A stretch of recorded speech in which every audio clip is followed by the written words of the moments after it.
Are you taking my picture? Yeah, that's all right. Go ahead. When I got through watering the plants, I called to him. And so when David came out of the towards me out of the dump, out of the weeds there came this poor little dog. He must have heard the sound of a human voice. Oh, really?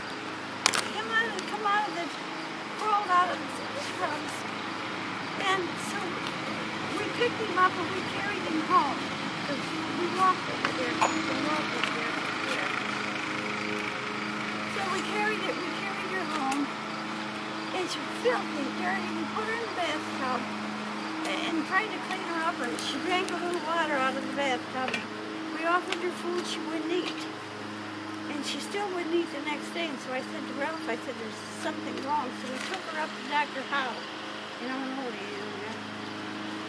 And he thought she had some kind of a disease.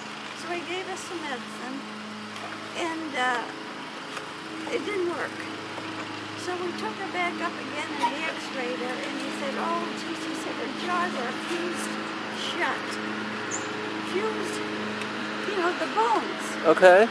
So he said the best thing to do would be to put her to sleep. And I said, no. I said, I'm going to try to keep her.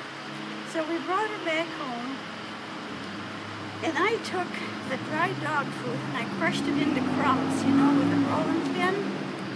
And I added the canned dog food, and then I fashioned it into patties and froze the patties.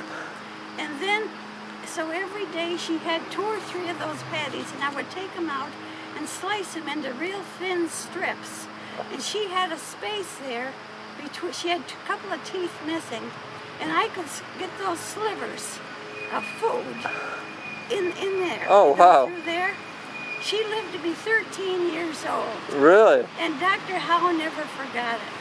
He said, what happened to his jaw? No one, he said, but you, he said, would ever monkey around like that.